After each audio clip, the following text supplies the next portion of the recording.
Ini adalah kisah nyata saya di bulan Ramadan tahun 2008. Kami berada di Palembang bersama mitra saya, seorang pengusaha hiburan, Helmi Yahya. Kami sedang melakukan perjalanan untuk bertemu dengan maestro pujaan kami untuk sebuah pekerjaan idealis, membuat film berbasis lagu-lagu beliau. Kami akan bertemu dengan pencipta lagu anak legendaris, A.T. Mahmud. Dalam perjalanan, di kendaraan terdengar bunyi telepon yang langsung diangkat oleh Mas Helmi. Dengan speaker mode-nya dia on-kan. "Bos, kita belum dapat talent nih buat acara naik haji gratis." Suara di seberang telepon terdengar galau. "Kok bisa?" Mas Helmi berkata dengan nada tinggi. "Sudah 3 hari syuting kok nggak ketemu?" Lanjut Mas Helmi berkata. Setelah itu dia mendengarkan argumen dari timnya yang panjang. Wajahnya memerah, bibirnya merapat, dan jari tangannya diletakkan di dekat bibirnya. Itu kebiasaan dia kalau panik. Untung lagi di Palembang. Saya nggak tahu kalau ada anak Triwarsana di sini. "Kita ke tempat syuting dulu yuk." Demikian sebuah kata terucap dari mulutnya, dan setelah itu dia diam. Setiba di lokasi, yaitu sebuah rumah yang disewa sebagai tempat menyembunyikan hidden kamera yang dipakai untuk merekam dan menguji kelayakan seorang talent untuk berangkat dihajikan gratis sesuai dengan tema acara tersebut. Mas Helmi memiliki standar yang sangat ketat. Seseorang tersebut bukan layak dihajikan gratis, bukan karena direkomendasikan oleh orang lain, tapi harus lulus tes. Ini memang memakan biaya, memang memakan waktu, tapi inilah kesempurnaan yang menjadi cirinya. "Mana data syuting talent hidden kamera yang kemarin-kemarin?" katanya lagi.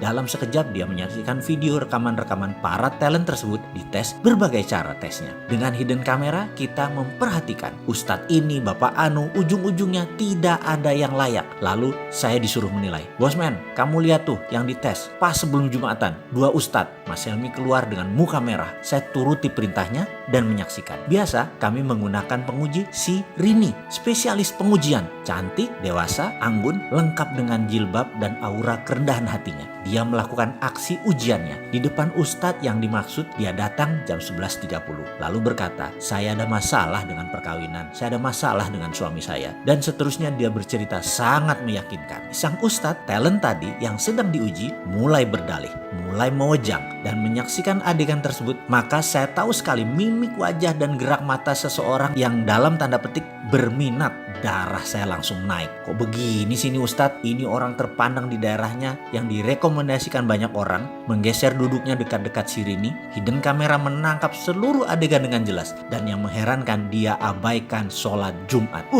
Hilang rasa hormat dalam hati ini. Dasar buaya, saya berkata dalam hati. Di video satunya, setali 3 uang sama saja. Malah Rini pakai dipegang-pegang lagi pundaknya. Setiap beberapa kalimat dia menyentuh bagian tubuh Rini di tangan, seperti menepis kotoran dari jilbab Rini. Dan padahal nggak ada apa-apa. Darah emosi saya naik memuncak. Gile nih, sama aja, dasar bandot semuanya. Saya mendadak sangat marah. Sebagai pria, tahu banget niat laki-laki macam itu. Emosi saya naik. Saya keluar ruangan. Mas Helmi nafasnya turun naik dengan cepat. "Gila nih, besok naik tayang jam 4 sore belum ada talent." "Di mana Rini?" "Lagi ada talent Pak, deket sini Pak." Demikian seorang staf Triwarsana menjawab. "Nih lagi kita tes, live tuh di ruang belakang." Bergegas kami melihat seluruh kru berharap-harap cemas. Mukanya semua tegang. "Jauh nggak dari sini?" saya bertanya. "Enggak Mas, paling 500 meter." Jawaban kameramen Triwarsana. "Siapa dia?" saya tanya. "Dia guru bahasa Indonesia. Kalau sore ngajar ngaji." Demikian komentar staf Triwarsana. Dalam monitor terlihat seorang bapak sedang duduk kelelahan. Dia habis ngajar ngaji. Di masjid masuklah Rini.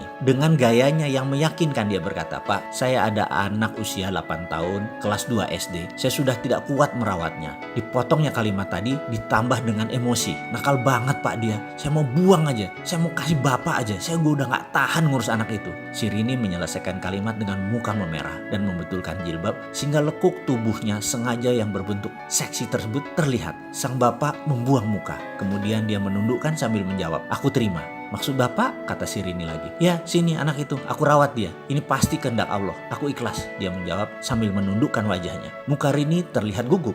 Boleh saya serahkan ke Bapak anak ini hari ini? Rumah kami jauh Pak, di 7 Ulu." Rini menambahkan bobot ceritanya. Sang bapak memiringkan pantatnya, di rogoh sakunya ada uang ribuan berlembar-lembar, kira-kira 15 lembar. Dia berkata, "Uangku hanya segini." Diberikan ke Rini semuanya. "Kamu ambil angkot, bawa anak itu kemari," tuturnya dengan santun.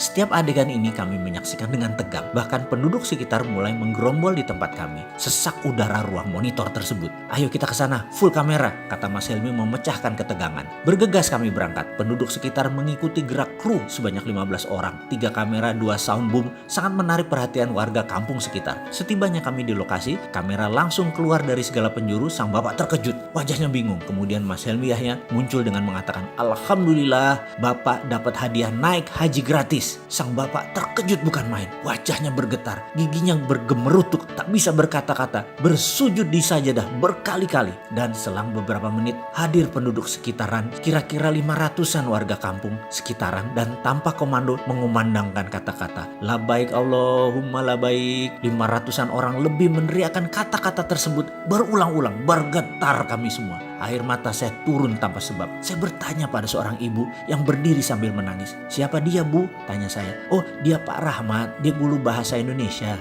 di SD sini. Setiap bulan dia memberikan setengah dari gajinya untuk membayar anak-anak dengan permen, dengan apapun supaya mereka mau mengaji," jawab sang ibu sambil menggendong anaknya yang sudah agak besar. "Setengah?" saya terperanjat. "Iya," lanjut ibu tadi. "Dan itu dia sudah lakukan 25 tahun kira-kira. Saya adalah muridnya pertama-tama. Karena sangat miskin kami tak sanggup belajar, tapi dia membimbing kami. Sekarang pun anakku belajar ngaji sama Pak Rahmat dan masih diberi bonus hadiah supaya rajin mengaji." Saya tersentak. Saya menyaksikan seorang bapak, ia lagi dipakaikan kain ihram, dikumandangkan talbiyah, "Labaik Allahumma labaik," oleh separuh kampung, warga kampung yang ternyata mencintai dia. Diarak beramai-ramai dari masjid ke rumahnya, tepat di kediamannya yang hanya berjarak 200 meter dari masjid, untuk dipamitkan dan untuk memohon izin kepada sang istri. Setiba di rumah yang masih beralas tanah, sepasang suami istri renta berpelukan. Saya masih mendengar sang bapak berkata, "Allah mengabulkan doa kita, Bu. Aku berhaji. Aku yang miskin ini berhaji." Suaranya lirih. "Mohon izin ya, Bu." Tersungkur di tanah saya seketika mendengar kata-kata tersebut. "Terima kasih ya Allah, terima kasih. Masih ada orang seperti Pak Rahmat. Engkau sisakan untuk kami belajar." Tak henti-henti saya bersyukur. Berangkat berhaji ke Baitullah tidak lagi persoalan pekerjaan dan jabatan ataupun uang. Berangkat haji adalah tentang kejernihan hati. Siapa yang pantas, maka Allah Subhanahu wa Ta'ala akan mengundang orang itu lewat jalan yang tidak pernah kita bayangkan. Marhaban ya Ramadan.